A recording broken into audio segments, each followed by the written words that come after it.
Muy bien, continuamos entonces con el programa. Walter Martos está por aquí con nosotros, expresidente del Consejo de Ministros. Bienvenido y muchas gracias por atender a nuestra invitación. Buenas noches, un gusto siempre conversar con usted. Gracias también. Estamos prácticamente a un mes de los cambios que se suscitaron, la vacancia del expresidente Martín Vizcarra, de esta arremetida del Congreso y, bueno, el nombramiento del señor Merino, que duró poco tiempo debido a la protesta social. ¿Cómo diría usted que han transcurrido los hechos y se ha clarificado para usted la situación de lo que pasó? ¿Esto fue un abuso de poder del Congreso? ¿Fue un golpe de Estado? ¿Cómo lo ve en retrospectiva al cabo del tiempo? Bueno, desde antes de que se realicen los hechos ya nosotros teníamos la seguridad de que esto era inconstitucional, es una acción inconstitucional. Si bien el proceso de vacancia es un derecho constitucional que tiene el Congreso, pero la interpretación arbitraria de la causal le daba el toque de inconstitucionalidad. Es una pena, porque si no se hubiese confirmado ya, es una pena que el Tribunal Constitucional se haya lavado las manos, no haya querido afrontar este hecho histórico y ya dejar zanjado de qué cosa es la incapacidad moral permanente. Porque al no hacerlo, pende una espada de Damocles ante cualquier presidente, que cualquier Congreso le dé una interpretación a cualquier denuncia que tenga y lo pueda vacar como ha sido ahora.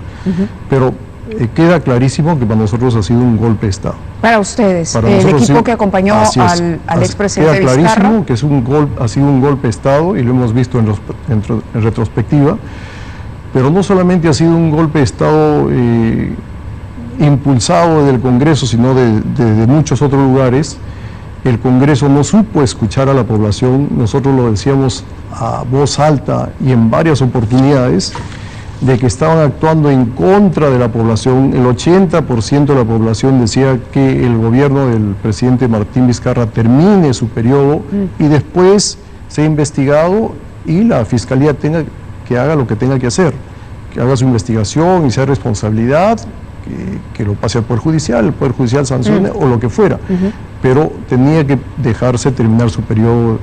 Usted acaba de decir que un golpe de Estado que vino del Congreso, pero también de otros lugares. ¿A qué se refiere cuando menciona otros lugares? Después y antes también nosotros sabíamos que hay otros sectores, indudablemente de entre ellos algunos elementos del Congreso anterior que fueron disueltos, algunos partidos políticos que estaban aglutinados sobre todo en lo que es la Coordinadora Republicana, que también estaban impulsando la vacancia del presidente Martín Vizcarra, unos por diferentes intereses y otros por venganza política. Es decir, integrantes del Congreso anterior que incitaron al nuevo Congreso. Exintegrantes del Congreso anterior, de diferentes partidos y que normalmente estaban aglutinados en lo que es la Coordinadora Republicana, ¿no? Coordinadora Republicana, pero ¿cómo así? Si este se supone era un Congreso nuevo, donde había una recomposición de fuerzas, ¿usted hablaría de algún partido en particular? No voy a mencionar en este momento porque la situación política todavía es bastante inestable y comenzar a hablar de partidos políticos en una etapa preelectoral no me parece más conveniente. Claro, pero es interesante porque lo que menciona, nosotros dijimos, bueno, ok, este es un Congreso peor que el anterior, pero ahora hay un elemento nuevo de análisis. Estamos hablando de que aquí había un objetivo que no solamente tenía a la torpeza, si se quiere ver desde la manera más benévola del Congreso, no se justificaba en esa torpeza o en esa ambición de poder, sino que había también un afán revanchista. Y el afán revanchista pudo haber venido, si uno recuerda la composición del Congreso anterior, del fujimorismo, por ejemplo. Mire, habían diferentes elementos que el público y el pueblo lo puede ver claramente y lo ha podido ver en sus declaraciones, en sus entrevistas, en los Twitter que sacaban frontalmente y empujando y dando impulso a todo lo que era la vacancia del presidente Vizcarra, ¿no? Y es a partir de esos comentarios que ustedes infieren que había esto. O sea, es decir, no hay mayores elementos, no han tenido acceso a mayores elementos. A partir de esos comentarios y también a los hechos que sucedieron después, ¿no? Parte de algunos elementos de la Coordinadora Republicana formaron parte del gobierno usurpador, digamos, del poder, ¿no? ¿Y eso deslegitima la elección de Sagasti? ¿Cómo ve? ¿Él es el presidente Sagasti, entonces un presidente inconstitucional?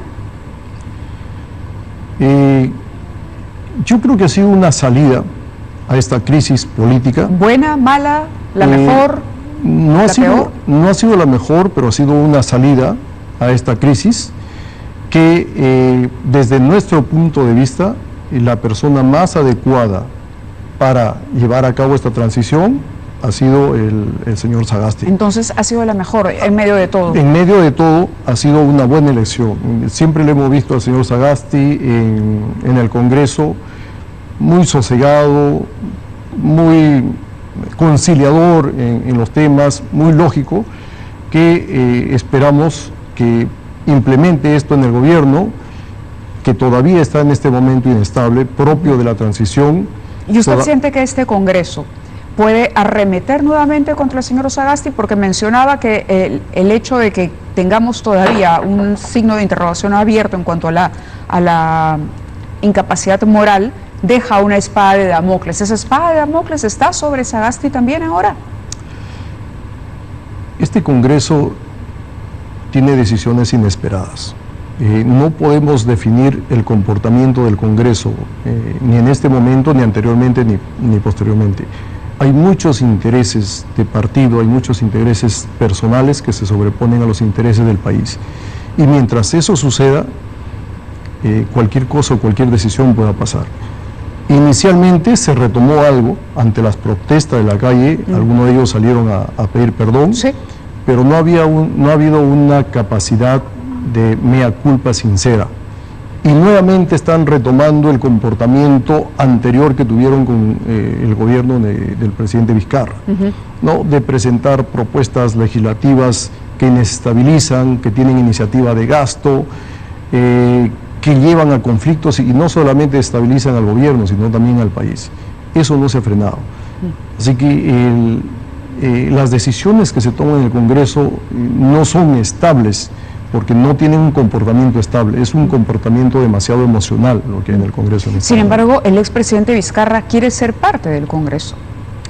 Justamente, hemos conversado con él, quiere ser parte del Congreso justamente para darle un nuevo tono al Congreso, darle un nuevo impulso y impulsar sinceramente lo que es la reforma política, la reforma del Poder Judicial, etcétera, que ha quedado pendiente en varios aspectos, ¿no?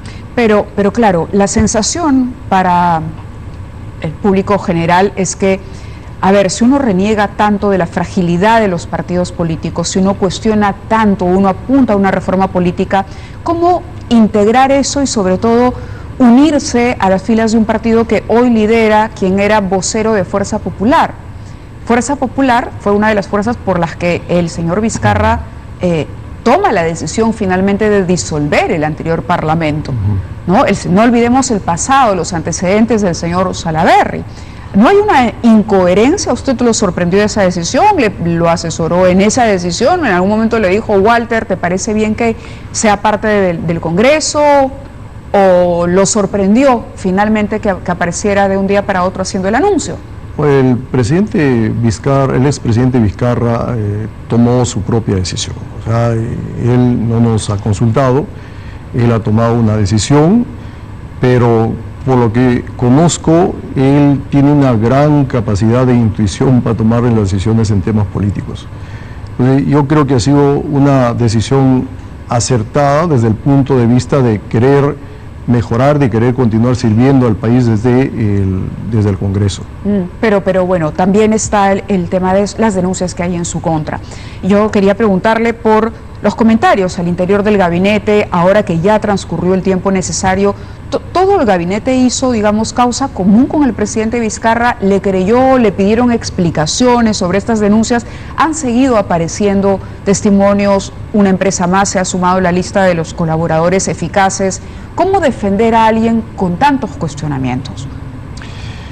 No olvidemos, Mávila, que esta es una investigación preliminar. O sea, no hay nada en este momento que sea certero.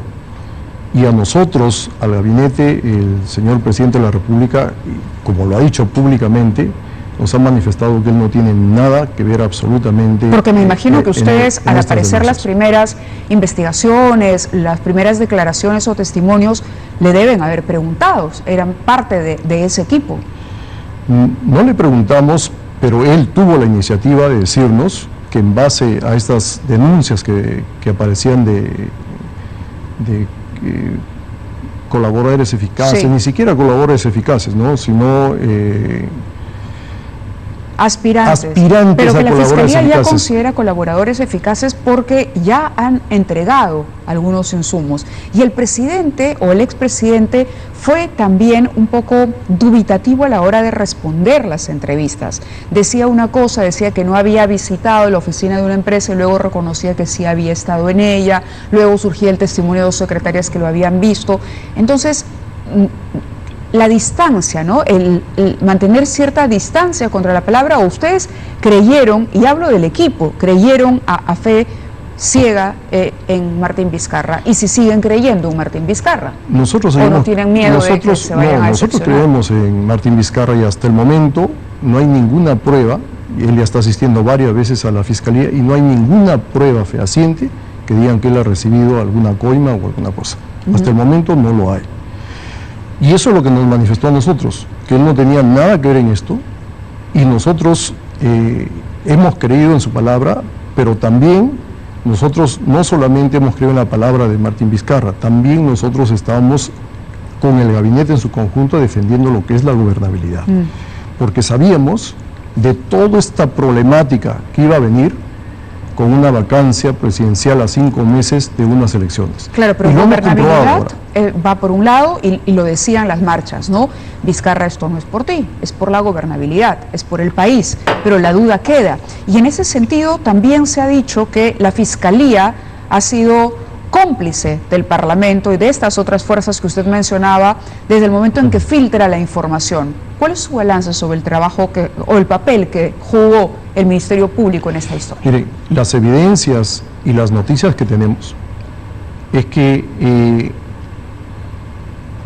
toda la información que recibía la Fiscalía de inmediato era filtrado a los medios de comunicación. Pero no ocurría solo con Vizcarra, ocurría desde antes ya, y esto luego hemos tenido la abogada de Keiko Fujimori y nosotros que reclamaba exactamente lo mismo, al abogado de los señores Humala también. Entonces decían, bueno, sí, la Fiscalía tiene un dato y finalmente se va a la prensa y la prensa lo publica. Pero recuerde, Mávila, que las semanas anteriores a la vacancia y el mismo domingo de la vacancia salieron unos audios que en forma simultánea llegaron a todos los medios de comunicación como para echar más leña al fuego y para que el Congreso ¿Usted cree que esa fue la intención? Esa fue la intención. Pero ¿cuál era otra si no se filtraba en ese momento el día domingo y el día lunes era el proceso de votación para la vacancia en el Congreso? Atendiendo a eso, siempre quedó la duda de cuando el presidente pide, si uno hace memoria, el presidente pide que se vea el tema de la vacancia un viernes. ¿Él ya sabía que esta información se iba a filtrar? No. Y eso sí lo conversamos con el presidente. Claro, porque él pide, yo recuerdo, sí, y entre, claro, pasillos se decía, claro, Vizcarra sabe que vienen los dominicales y que va a aparecer algo más y la situación va a cambiar de viernes a lunes. No, inclusive yo conversé con el presidente del Congreso de ese entonces para que adelante el viernes, una conversación previa que tuve con el presidente. ¿Y por qué lo hacíamos? ¿Con Merino? Con el congresista Merino. ¿Y por qué lo hacíamos? Básicamente porque queríamos que termine la incertidumbre ante la población de que lo van a becar, de que no lo van a becar, uno. Y dos, que también habían conversaciones debajo de la mesa para ir negociando los votos para la vacancia. Entonces, lo más rápido era que en forma sincera y concreta se diga si va a haber vacancia o no, por eso se pidió que sea el día viernes. No se tuvo en cuenta los temas que iban a salir el día domingo. ¿No? Los chats con el señor Hernández. Que en realidad no, directamente no, ¿Y no Merino, había ninguna prueba. cuál fue el comportamiento de Merino en esa reunión cuando se le solicita adelantar la votación? Él me manifestó que era difícil, que habían tomado una decisión, pero que él iba a llamar a los portavoces para conversar, y de ahí ya no me volvió a contestar las llamadas. No, yo lo llamé posteriormente y ya no me volvió. ¿Lo llamó antes de la elección? De la votación de la vacancia. Lo llamé antes del día viernes, lo llamé el día jueves. Sí. O miércoles, me parece, el día miércoles, de tal manera que lo adelanten para el día viernes. Y ese día fue la última vez que hablaron. Y esa fue la última vez porque ella no me contestó las llamadas. Ya no le contestó más las llamadas. Complicada la situación. ¿Cómo analiza? Entonces, ¿usted no se arrepiente? ¿No hay un sentimiento de descontento con lo que pasó? ¿Está tranquilo con el papel que le tocó desempeñar? Me dice si no me arrepiento de lo que pasó. No de lo que pasó, sino de haber estado al lado de Martín Vizcarra en toda esta odisea. Y le vuelvo al punto, ¿qué pasa si mañana se descubre algo o se tiene esa prueba definitiva? Bueno, nosotros seguimos confiando en el presidente Vizcarra. Él en un determinado momento a todo el gabinete nos manifestó que él no tiene absolutamente nada que ver. Hasta el momento no se ha encontrado ninguna prueba fehaciente que diga lo contrario y esperemos que continúe así. Pero eso que lo determine ya el Ministerio Público y no debió determinarlo solamente con sospechas el Congreso básicamente de y gobernabilidad, tomándolo como un pretexto para atacarlo y trayendo como consecuencia todo lo que hemos visto, ¿no? En este momento tenemos una situación bastante frágil en lo que es la situación política, la situación económica, la situación de la pandemia. Desafortunadamente están habiendo indicios de un incremento de los contagios. Yo recomiendo a la población, hemos luchado juntos bastante tiempo y había un gran sacrificio de parte de la población para bajar los índices de la pandemia. No bajemos la guardia en estas fiestas navideñas, quedémonos en casa con los que ya estamos en la casa, por favor no vayamos a visitar a los abuelos, a los familiares, si no estamos completamente seguros que no estamos infectados. Si es necesario tomarnos una prueba antes de ir a ver a mi papá, a mi mamá, a mi abuelo, pues hagámoslo. Con esa confianza vayamos a visitar a los familiares en la vida. ¿Le ha pasado por la cabeza incursionar en política?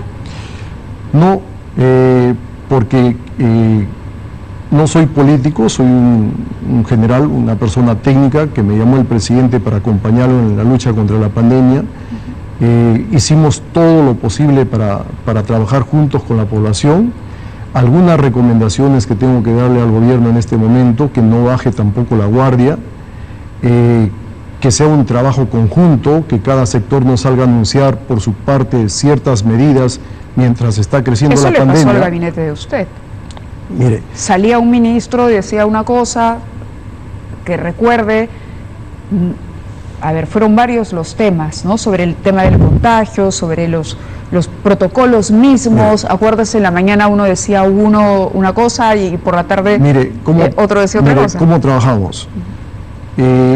Todas las semanas, y no solamente una vez a la semana, a veces había varias veces a la semana que el equipo de expertos nos decía cómo iba la situación de la pandemia. Y en conjunto, todos opinaban desde el punto de vista económico, social, de salud, etcétera, y se tomaban decisiones en consensos conjuntamente con el presidente. Después de esas opiniones en consenso, salía el presidente y daba las medidas concretas que íbamos aplicando.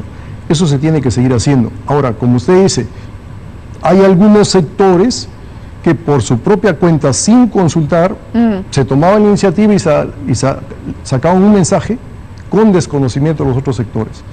Y poco a poco en el tiempo nos fuimos dando cuenta que el manejo de la pandemia tiene que ser muy armonioso como una orquesta sinfónica.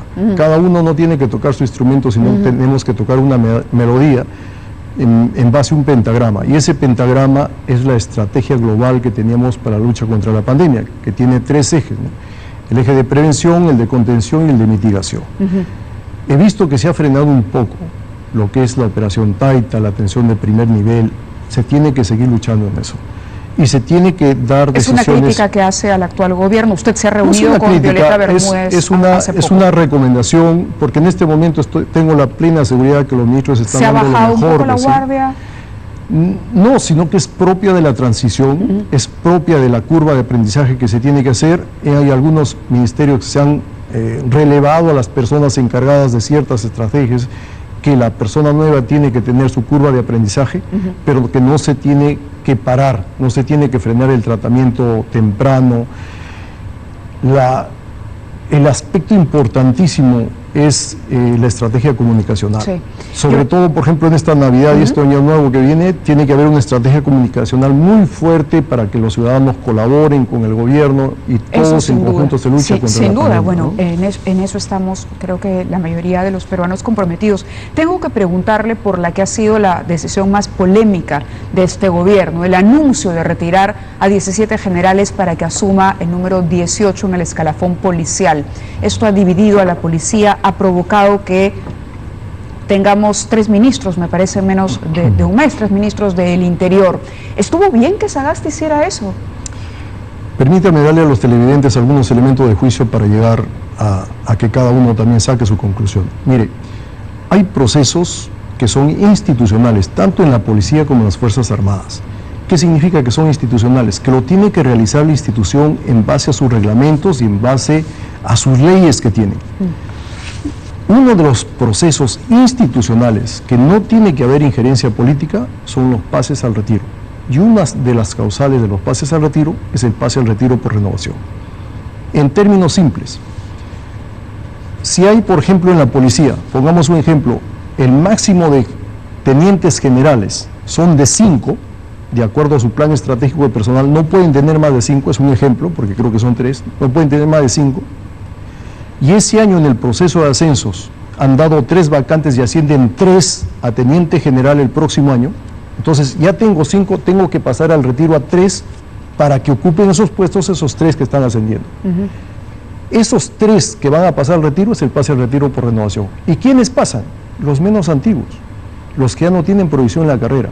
Ese es el pase al retiro por renovación. Y para eso hay un procedimiento que se reúne una junta, evalúa, justifica y dice quiénes son los que van a pasar al retiro. Esa propuesta lo presentan al ministro de Defensa, el ministro de Defensa lo presenta al presidente y lo aprueba. Ese es un pase al retiro por renovación normal.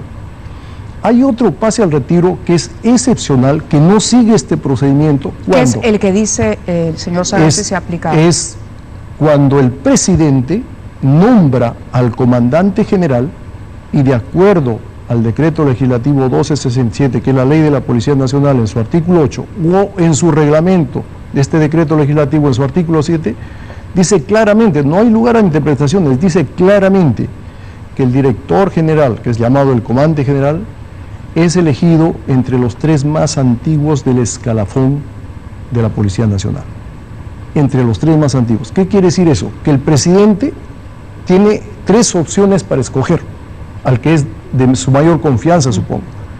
Si lo escoge al número 1, no hay ningún problema, los otros 2 continúan. ¿Y por qué?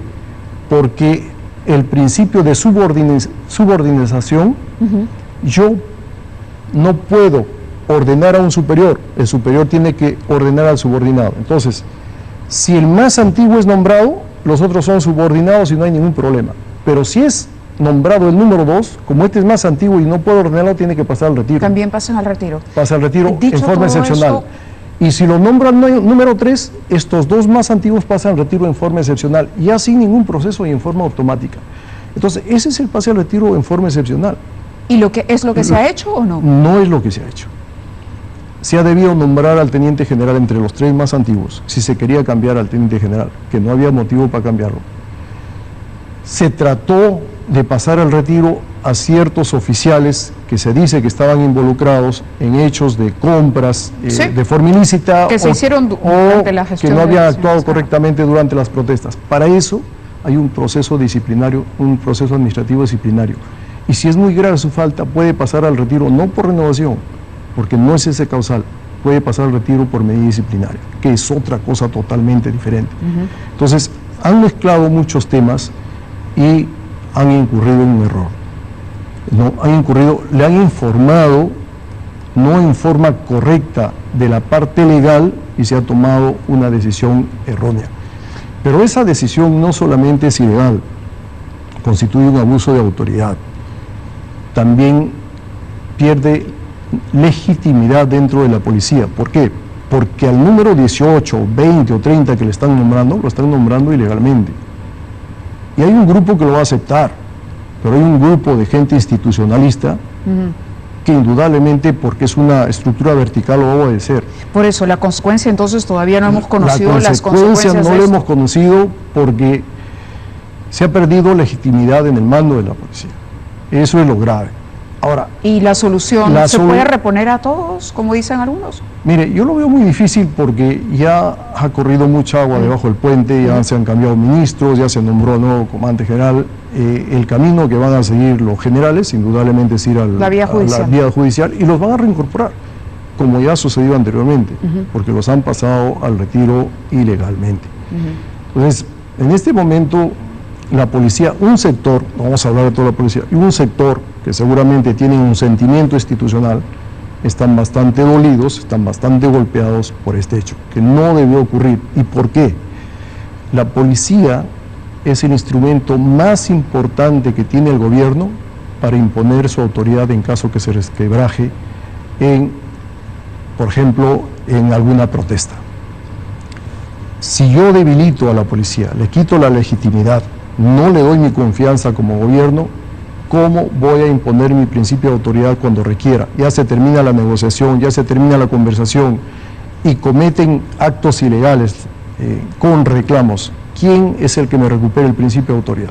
Entiendo, y eso es muy complicado hoy, sobre todo. Eso es muy complicado porque hemos visto en Ica que toman las carreteras, cierran las carreteras, y el gobierno también está perdiendo la autoridad al momento que se sienta a negociar teniendo una medida de fuerza. Yo como gobierno, primero me depone la medida de fuerza para sentarme a conversar. Y si no me depone la medida de fuerza, tengo que aplicar el principio de autoridad y recuperar ese hecho ilegal y sentarme a conversar tranquilamente. Y para eso la policía es mi principal aliada. La policía es mi aliada. Le agradezco, general. Hemos acabado, había varios temas pendientes, pero bueno, nadie dice que esta vaya a ser la última vez. Muchas gracias. Muchas gracias, Mávila, por esta conversación. Siempre es un placer y un honor conversar con usted. Muchísimas gracias.